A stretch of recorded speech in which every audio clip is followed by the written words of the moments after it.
Se você se perguntou saber o que é o DynamoDB, seja bem-vindo a esse vídeo. Meu nome é Rafael Moura, trabalho há muitos anos com computação em nuvem e muito com a AWS, e hoje eu vou te falar sobre o DynamoDB, que é tranquilamente o banco de dados que eu mais usei na minha vida e na minha carreira em computação em nuvem, e vou te falar o porquê ele é tão útil. Bom, quando falamos de DynamoDB, o DynamoDB ele é um banco NoSQL, e ele se diferencia bastante comparado ao banco SQL, que tem dados relacionais. O SQL significa sequential. E o que acontece é que os dados em banco SQL, como a gente tem o Windows SQL Server, a gente tem o MariaDB, a gente tem o MySQL, todos eles têm dados sequenciais e relacionais.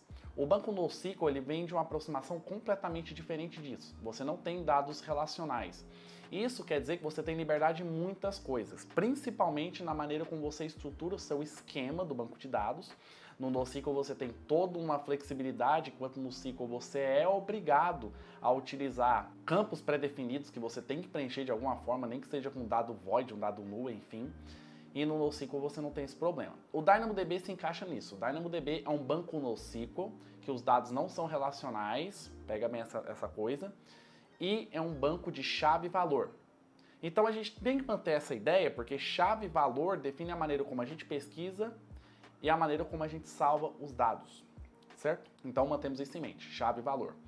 O DynamoDB ele tem três estruturas básicas. A primeira é uma tabela. Então, a tabela é a tabela do DynamoDB e dentro da console da Amazon, que a gente vai demonstrar daqui a pouco, você cria a tabela que você quer usar e a partir dela você preenche os seus dados. Quando você cria a tabela, você tem que ter inicialmente uma chave principal e, se você quiser, uma chave hash que a gente explica um pouco mais tarde. Então você tem a tabela e depois você vai ter o item, os atributos, tá? Os atributos, eles são compostos do item. Então, cada item na tabela, ela é composta de atributos. Esses atributos tem que ter pelo menos a sua chave primária e todos os atributos que você desejar. Por ser chave e valor, ele segue basicamente a mesma ideia do JSON, só que você não pesquisa em todo um JSON, em todo o objeto que você cria, mas baseado na sua chave principal ou na sua chave mista, na hash key, enfim, na chave secundária, que seja. Tá bom? Então, nós temos esses três atributos com o DynamoDB. E tem as vantagens do DynamoDB. O DynamoDB é um banco...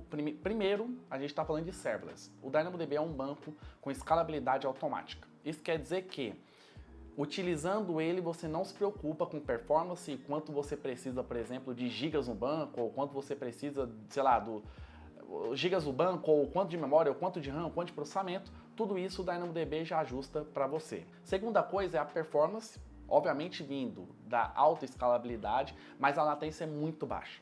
E a latência é muito baixa porque vem dessa ideia de ser um banco NoSQL de chave-valor. E quando você tem um banco que é chave-valor, a sua pesquisa ela é reduzida comparado a um banco SQL, com toda certeza, mas você tem uma velocidade muito maior de resposta. Não vamos entrar em detalhes aqui numa arquitetura de um banco que é NoSQL, mas a sua latência é muito baixa. A gente está falando aí de milissegundos de pesquisa no DynamoDB quando você faz uma pesquisa performática, a microsegundos você utiliza, por exemplo, o DynamoDB Accelerator. Então é uma ferramenta muito interessante para você utilizar. O modelo de preço é muito diferente porque é baseado no consumo. Isso vem da natureza do próprio serverless. Você não vai se preocupar, por exemplo, com quanto de giga você tem que deixar lá dentro, mas se você usa o modo on-demand de custo do DynamoDB, baseado nele você tranquilamente consegue gastar o quanto precisa. Tem dois métodos de custos do DynamoDB. Você tem um on-demand e você tem um fixo. O fixo vai com unidades de escrita e unidades de leitura. Para aprofundar um pouco mais nisso, eu recomendo a documentação da AWS, porque é bem detalhado, mas você tem, por exemplo, para cada tamanho de dado, você tem uma unidade de escrita, uma unidade de leitura que você consome. Salvo engano, é 4 KB, você consome uma unidade de leitura e 2 unidades de escrita. Então você tem que equilibrar bem ali como você vai utilizar no seu banco, salvo engano, tá? Eu recomendo que você olhe na documentação da AWS, porque provavelmente eu estou errado, mas baseado nisso você precifica. E a última coisa é a integração com os serviços AWS. Entrega com muitos serviços AWS. Tem integração nativa, por exemplo, com o Step Functions, que eu já apresentei aqui, vou deixar no card aqui em algum momento. Você tem Integração com AWS Lambda, que é uma demonstração que faremos mais à frente, tá? Porque, na minha opinião, a AWS Lambda DynamoDB é o pão com manteiga, você vai utilizar muito isso. E integra com N serviços AWS. Então, o DynamoDB ele se torna dentro da rede AWS uma espécie de, cara, sei lá, ele se torna uma espécie de ferramenta diária. Você adiciona ela em automações, você adiciona ela em projetos gerais. Nos meus maiores projetos, eu criei tabelas DynamoDB, seja para controlar o fluxo de processamento, por exemplo, em uma aplicação batch, para ter os logs disso, seja para guardar logs, seja para guardar metadados de objetos, seja para pegar objetos e literalmente guardar no banco, porque a natureza permitia com que isso acontecesse. Então, o DynamoDB vai se tornar para você uma espécie de ferramenta que você vai utilizar todo dia. Por isso é tão importante conhecer o DynamoDB. Bom, alguns casos de uso do DynamoDB que é interessante falar. Talvez o principal deles, que o pessoal mais cita, é jogos. Na verdade, tem diversos, mas jogos, por exemplo, a AWS cita muito, onde que você cria uma scoreboard, você cria lá um placar, né, uma tabela de placar que é atualizada a todo momento. Como você só tem uma chave principal, que seria o ID do usuário, por exemplo, junto com o nome, fica muito fácil de você ir lá e gerar os top 10, por exemplo, né? Você tem para IoT, é um bom cenário. O cenário de e-commerce é um cenário que eu gosto muito.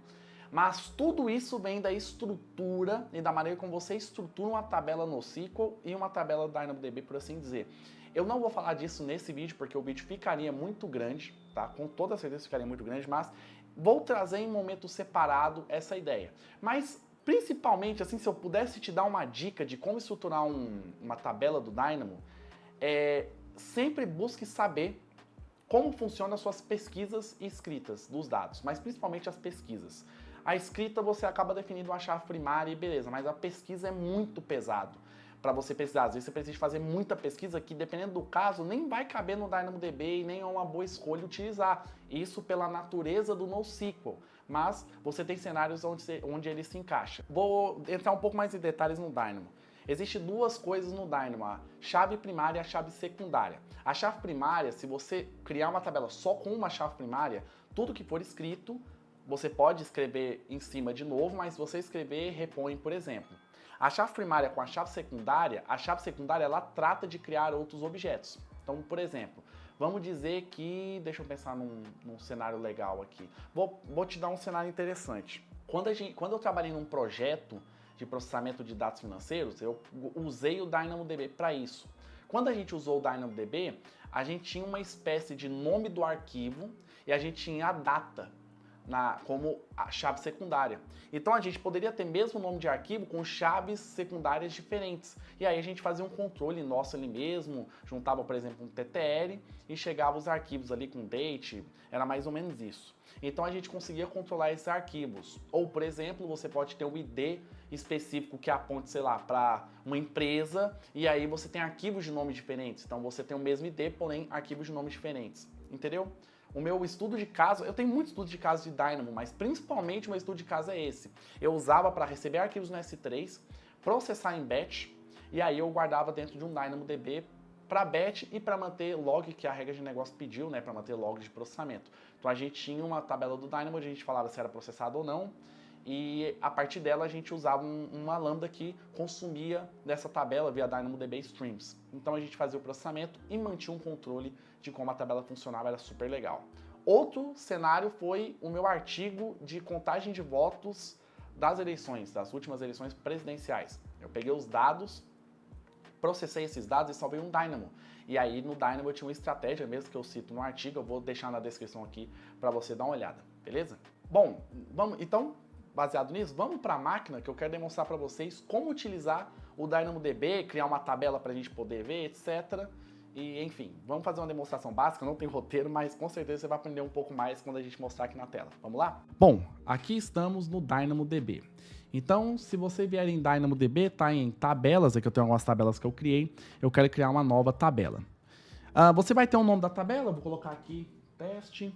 Vai ter uma nova partition key. Então, por exemplo, a partition key, ela é a chave primária. Você pode definir somente string, número ou binário. Vamos dizer que aqui eu vou colocar uma chave chamada ID.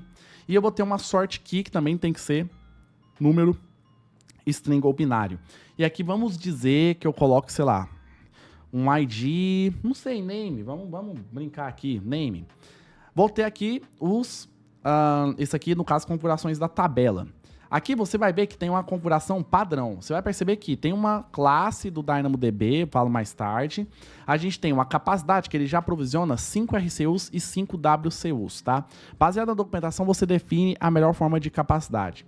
Tem o auto-scaling, que no caso aqui que está ligado, e no caso a minha chave de criptação por DynamoDB. Mas tem esses caras aqui que é o Local Secondary Indexes e Global Secondary Indexes, a gente vai falar daqui a pouco.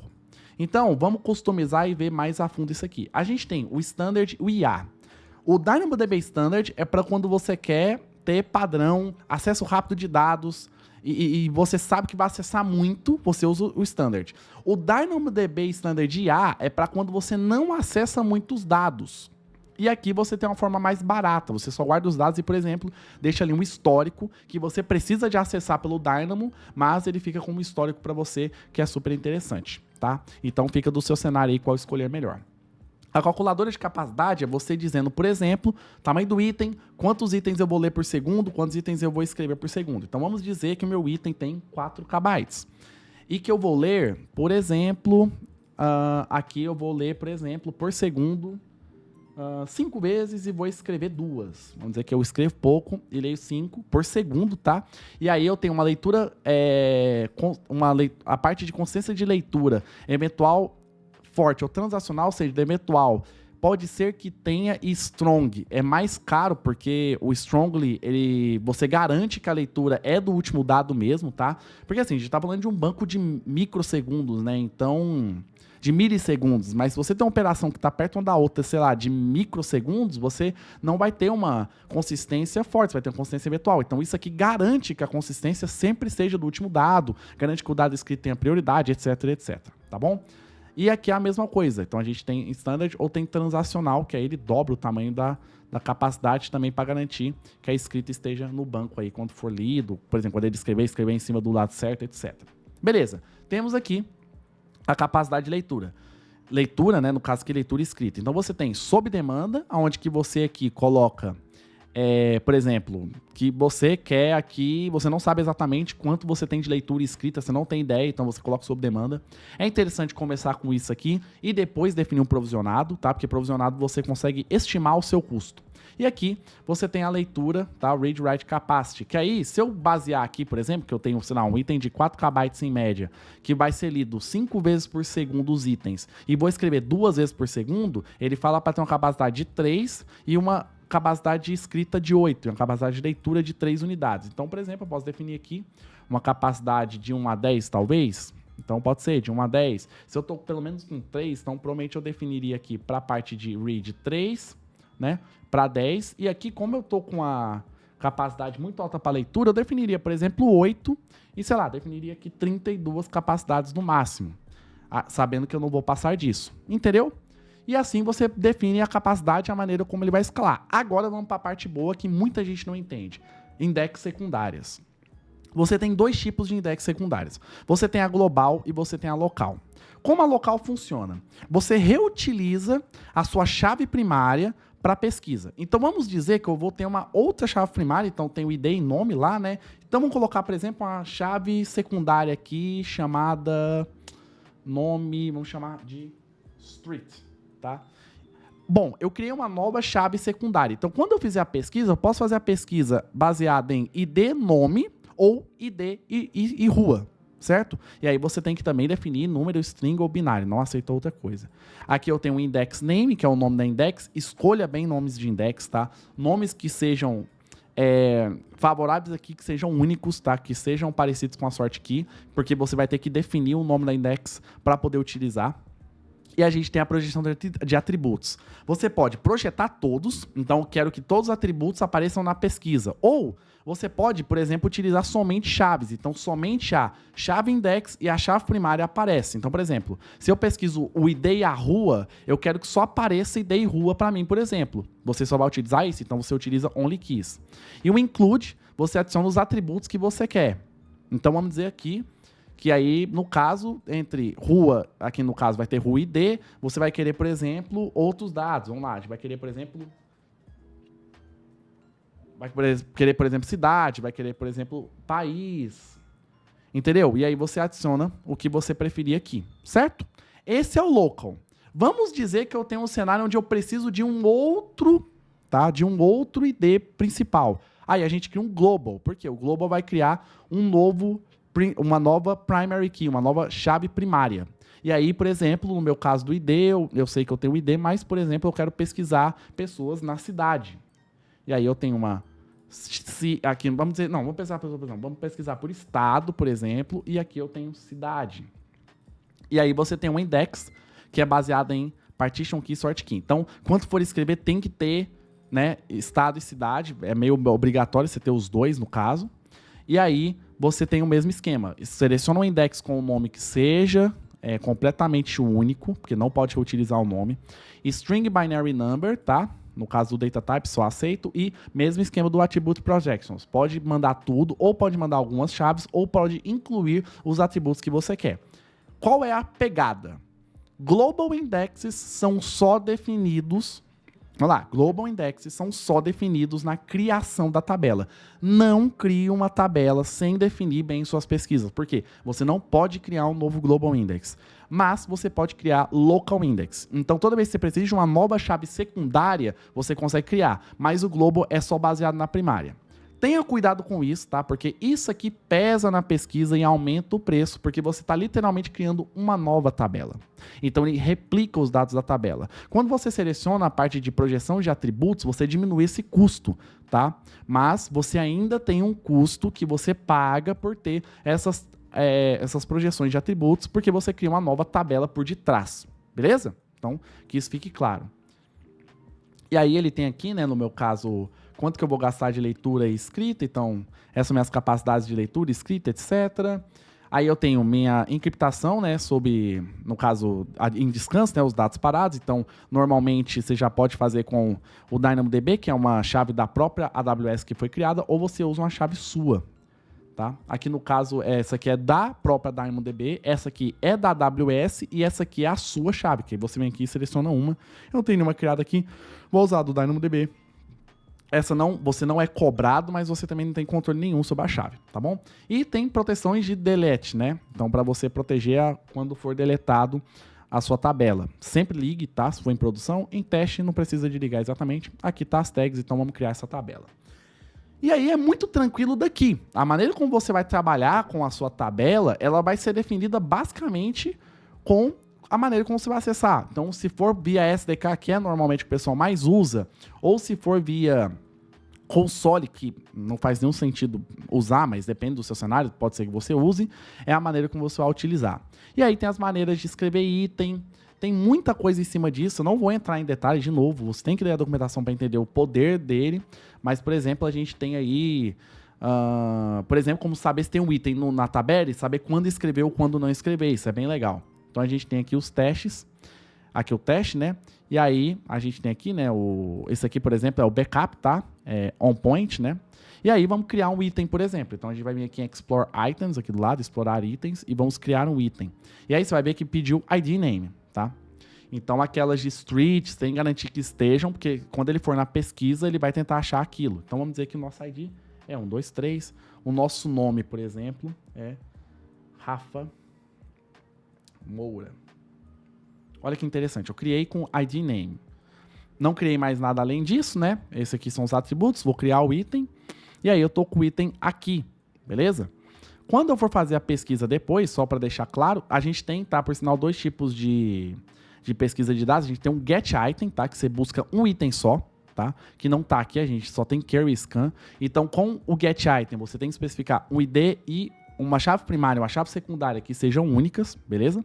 A gente tem o scan, que é escanear a tabela inteira. Tem cenários que cabe, no geral não recomendo usar, é muito pesado e não esqueça que ele vai escanear a tabela inteira. Então você vai ter um consumo gigante de capacidade de leitura, não vale tanto a pena.